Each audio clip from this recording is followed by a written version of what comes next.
시청자 여러분 안녕하십니까. 계속해서 대구에서 전해드리겠습니다.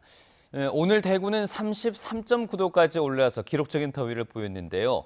6.13 지방선거 공식 선거운동이 시작되고 맞이한 첫 주말, 정당마다 후보마다 폭염주의보 아래 바람몰이 바쁜 하루를 보냈습니다. 출정식 때 부상으로 일정을 중단했던 권영진 후보도 선거운동에 복귀했습니다. 신병철 기자가 보도합니다.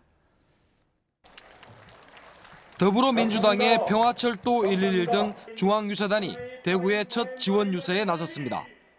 젊은 층이 많은 동성로를 찾아 대구 경제 발전을 위한 변화를 위해 여당 시장이 당선돼야 한다면서 바람 확산에 나섰습니다. 또 하나의 바람은 대구에서 불고 있습니다.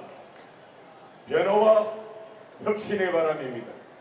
대구 시민 여러분, 변화를 두려워하지 마십시오.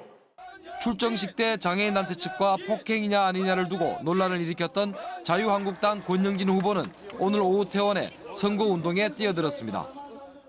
비록 몸은 불편하지만 6월 13일 승리를 위한 제 마음과 결의는 더 단단해졌다는 것을 여러분께 보고드립니다.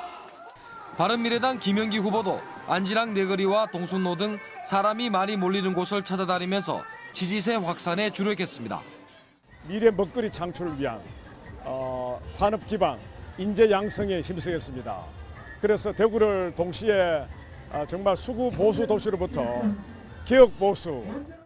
대구교육감 선거 3명의 후보와 광역기초의원 선거에 출마한 후보들도 출마 지역 유권자들을 한 명이라도 더 만나기 위해 바쁜 하루를 보냈습니다. 폭염주의보가 내려진 공식 선거운동 첫 주말, 후보들의 선거운동도 더욱 뜨거워지고 있습니다. MBC 뉴스 신병철입니다. 어제 대구문화방송에서는 영천시장 후보 TV 토론회가 있었는데요. 이 세 후보가 서로 과거 경력을 따지며 날을 세웠고 최대 현안인 경마공원을 두고서는 격돌했습니다. 이 토론회 소식 양관희 기자가 전해드립니다. 더불어민주당 이정훈 후보는 통합진보당 당원이었던 경력이 다른 후보들에게 표적이 됐습니다. 통합진보당은 해산될 당시에는 제가 통합진보당의 당원이 아니었습니다. 정당 개혁과 제대로 된 정치 문화를 위해서 누구보다 앞장서왔다고 자신할 수 있습니다. 자유한국당 김수용 후보는 도의원을 3선이나 하면서 의정활동이 미흡했고 미투 사건의 대상자가 된 것이 도마에 올랐습니다. 미투 사건 아닙니다. 상반간에 오해로 일어난 사건이고 그분 또한 모든 것을 이해하시고 고소를 취하였습니다. 또한 이 사건은 종료된 사건입니다. 무소속 최기문 후보는 한화에서 고문으로 활동하며 대기업 갑질을 도왔다는 비판을 받았습니다. 당시에 저는 한화의 고문이었습니다. 그 당시 고문이었기 때문에 고문이었기 때문에 관할 경찰서의 사건 유무를 확인한. 영천 현안인 경마공원 사업을 두고도 세 후보는 서로 의견이 달랐습니다.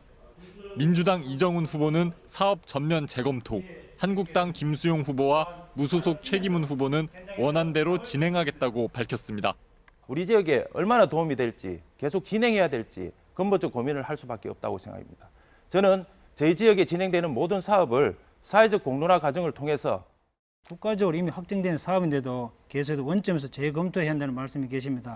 이 부분은 문재인 정권 초대 농림부 장관이 김용국 장관께서도 직접 발언한 내용입니다. 행정의 연속성과 일관성이 유지돼야 한다는 것입니다. 그래서 저는 이 모든 사업들이 원안대로 추진될 수 있도록 최선의 노력을 다할 것입니다. 토론회 비초청 대상인 무소속 이남희 후보는 따로 후보자 연설회를 하고 보현산 관광산업 등 공약을 발표했습니다. 육로 체험장 그리고 공중에는 자동 짚라인을 만들어서 오장님 체험장을 만들고 제가 영천시장이 되면은 반드시 경마공원을 제가 만들도록 조기에 만들도록 하겠습니다. 대구문화방송은 오는 월요일 오전 10시 50분 중구청장, 밤 11시 10분엔 대구시장 후보 TV 토론회를 생중계합니다. MBC 뉴스 양관입니다.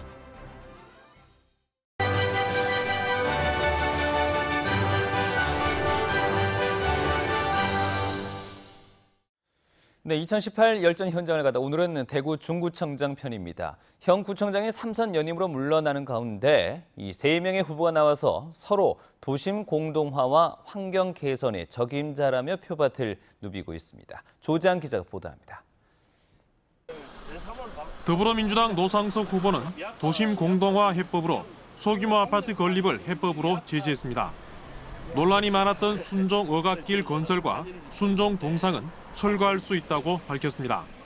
주변 상인들은 정말 이것 때문에로 장사를 못 해먹겠다는 이야기까지 하면서 정말 주민들 여론을 통합해서 이전 또는 철거 쪽에 더 가까워 많이 지지를 하면 철거까지 생각을 고려 중입니다. 자유한국당 유규화 후보는 원도심 개발은 재건축, 재개발, 주거환경 개선이 우선돼야 한다고 보고 있습니다. 인권과 위생 사각지대 자갈마당은 폐쇄할 것을 약속했습니다. 부도심이 개발이 되고 원도심이 개발이 안 되다 보니까 개발에 대한 중구 구민들의 염원이 많습니다. 그래서 재건축, 재개발, 주거환경 개선 쪽으로 지금 신경을 많이 쓰고 있습니다. 바른미래당 이민환 후보는 기존의 도심 재생 사업은 계속 추진하겠다고 공약했습니다. 관광객이 머물며 특산품, 기념품을 살 수 있는 관광 정책을 세우고 복지 사각지대 해소를 강조했습니다. 지금까지 해던 도심 재생 사업을 계속 지속적으로 진행을 첫째 우선 해야 된다는 생각을 하고, 다음은 또 이 관광 문화 사업이 경제 효과를 극대화시킬 수 있는 방법으로 가야 된다. 세 후보는 모두 이전 논의가 있는 대구시청사는 대구의 중심인 중구에 남아야 한다는데 한 목소리를 냈습니다. MBC 뉴스 조재한입니다. 프로축구 상주 상무의 홍철과 김민우 선수가 오늘 발표된 축구 러시아 월드컵 대표팀 최종 명단에 이름을 올렸습니다. 두 선수는 모두 왼쪽 측면 수비수로 활약할 예정이어서 대회 출전을 위해서는 경쟁이 불가피합니다. 상주 상무 구단은 두 선수의 대표팀 동반 승선을 축하하며 선전을 기원한다고 밝혔습니다. 대구의 축구 전용구장 건립 공사가 공정률 50%를 넘겼습니다. 이곳을 홈으로 쓰게 될 대구FC는 현재 홈구장으로 쓰고 있는 대구 스타디움의 불편 사항을 이번 전용구장 건립에 반영해서 국내 최고의 시야각을 찾기 위해 관중석 각도를 시뮬레이션을 통해서 결정했습니다. 또 관중석과 터치라인 사이의 간격도 7m로 진행하는 등 국내 최고의 전용구장을 목표로 건설 과정에 함께하고 있습니다. 대구 축구 전용구장은 12,000석 규모로 대구FC는 2019 시즌 개막전부터 이곳에서 경기를 치릅니다. 법무부 대구준법지원센터는 보호관찰 기간에 정당한 이유 없이 보호관찰관 지도와 감독에 따르지 않은 24살 A씨의 집행유예를 취소했습니다.